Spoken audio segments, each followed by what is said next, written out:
We don't always notice when it starts. The slow shift from asking, "Do I like this?" to "Do they like me?" At first it feels harmless. You want to be understood. You want to belong. So you soften your edges. Say what people want to hear. Wear what's right, become easy to like. And it works. You're praised for how agreeable you are, how nice, how impressive. So you keep going, until one day you don't recognize who you're performing as anymore. Being liked becomes addictive. Each compliment is a tiny high. Each like, each nod of approval, a hit of safety. You start to shape your entire identity around avoiding disapproval. You become who people need you to be. You minimize your needs.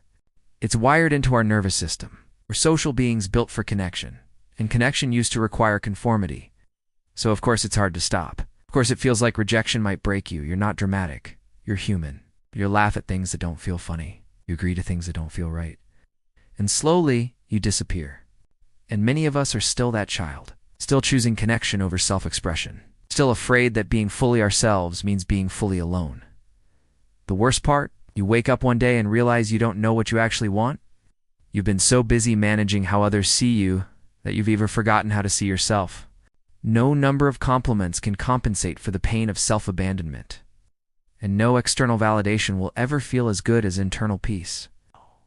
You feel hollow, unanchored, like you've built a life on someone else's blueprint. If I'm not living to please them, then who am I living for? What do I actually think, want? Checking in before agreeing. Asking yourself, is this what I want, or what I think I'm supposed to want? And slowly, you start to hear it. That inner signal. That subtle pull toward honesty, not performance. At first, the silence is deafening, because your own voice has been drowned out for so long. But it's still there, just quiet, just waiting. But at some point, the cost of that belonging becomes too high. We learned early that being liked meant being safe, emotionally, socially, sometimes even physically. And the more you listen, the stronger it gets. Your voice may tremble at first. It may contradict everything you've built. But that doesn't mean it's wrong. It means it's alive. The cost is subtle at first. A moment of hesitation before speaking your truth, a quiet discomfort when you say yes but mean no. But over time, it adds up. You stop trusting your gut. You second-guess your choices. But you have something better, a life that starts to feel like yours. You start to filter your entire life through one question. Will they approve of this? That your truth is worth hearing, even if no one else claps for it. You are accepted when you don't take up too much space. Will they still like me if I say this out loud? You become more focused on being palatable than being present, more worried about perception than truth. And she's right. Approval feels like security until you realize you've traded your voice for it. So you adapt. You make yourself small to stay close. Silence your voice to stay safe. Over time, this becomes automatic. Not just a habit, but a default identity. You forget where they end and you begin. When you're young, approval equals protection.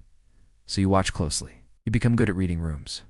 You learn which parts of yourself are too much, which are not enough, which are better left hidden. You're often rewarded for it. People love you, or at least the version of you you've curated for them. You're told you're successful, admirable, dependable. It's a performance, and eventually, every performer gets tired. But inside, you feel hollow, because none of it is rooted in you.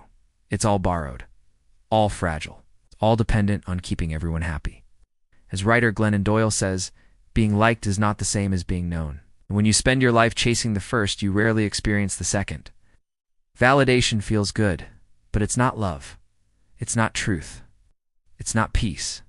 Validation isn't just a craving. For many of us, it became a survival strategy. And the message is clear. You are lovable when you are pleasing. That's why validation feels so powerful. Psychologist Dr. Gabor said, "The two basic human needs are authenticity and attachment. But when forced to choose, a child will sacrifice authenticity for attachment." The need for validation isn't weakness. It's an echo of how you learned to belong. And that's where the real work begins. Not in blaming yourself, but in gently unlearning who you had to be loved. Living for approval may feel safe, but it's never free. And that filter is exhausting.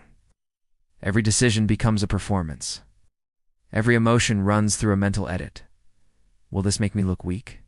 Will this disappoint someone? Eventually, it's not just tiring, it's disconnecting. Writer Brianna Weiss says, "The cost of not being yourself is that eventually you forget who that even is." The truth is, no amount of praise can substitute for self-connection. Living for approval will give you moments of relief. But living from your truth, that's what gives you freedom. Once you start noticing how much of your life was built on other people's approval, it can feel disorienting. Learning to hear yourself again is a gentle practice. It starts in small ways. Pausing before saying yes. It's not always loud, it's not always confident, but it's real. As author Cheryl Strayed wrote, trusting yourself means living with the questions. You may not have certainty right away. You may not have applause. This is not about rejecting all feedback or isolating yourself. It's about remembering that your inner compass matters too. Because the most powerful thing you can do is to be understood by everyone. To understand yourself enough that you no longer need to be. Self-trust doesn't happen all at once. It builds slowly, choice by choice, moment by moment. At first, it feels like walking without a map. You're so used to looking outward for direction, for permission, for confirmation, and now it's just you, just your instincts, just your truth. It's terrifying and freeing. Replacing validation with self-trust doesn't mean you'll never feel insecure again. It means you're willing to stay with yourself through the insecurity, to say even if they don't approve, I do. To choose integrity over popularity. To know that your worth isn't something people hand you, it's something you carry. It starts with small steps, saying what you really mean, even if your voice shakes. Letting silence be uncomfortable, instead of filling it with a false version of yourself. Making decisions that honor your values, not just your image. And when doubt comes, because it always does, meeting it with grace, not self-abandonment. As psychotherapist Nedra Glover Tawwab says, boundaries are a way of saying, I trust myself enough to protect my peace, and self-trust is the soil where those boundaries grow. The less you chase validation, the more you make room for something softer, truer, self-respect, and that's a kind of peace no one can give you, and no one can take away. You don't need everyone to agree with you to know that your voice matters. You just need to stop silencing it. There's a quiet kind of strength in knowing your worth. Even when no one's clapping, even when no one notices, even when the room stays silent after you speak your truth. That kind of knowing doesn't come from perfection, performance, or praise. It comes from presence. From choosing to stay with yourself again and again. You are not a brand. You are not a product. You are not here to be consumed, ranked, or optimized. You are a person, a whole, feeling, breathing human being, and that is already enough. You don't need to be liked by everyone to be worthy of love. You don't need constant approval to walk in peace. Some of the most powerful people are not the loudest. They're the ones who choose to live in quiet integrity, even when it goes unnoticed. As author and speaker Cleo Wade said, your soul will always tell you the truth. Your job is to listen, even when it's inconvenient. And your soul, not the algorithm, not the crowd, is the place you return to when the noise dies down. So here's your reminder. You don't need applause to exist. You don't need a spotlight to shine. You don't need permission to be whole. You already are. And the more you stop seeking validation, the more space you make. To finally see yourself clearly,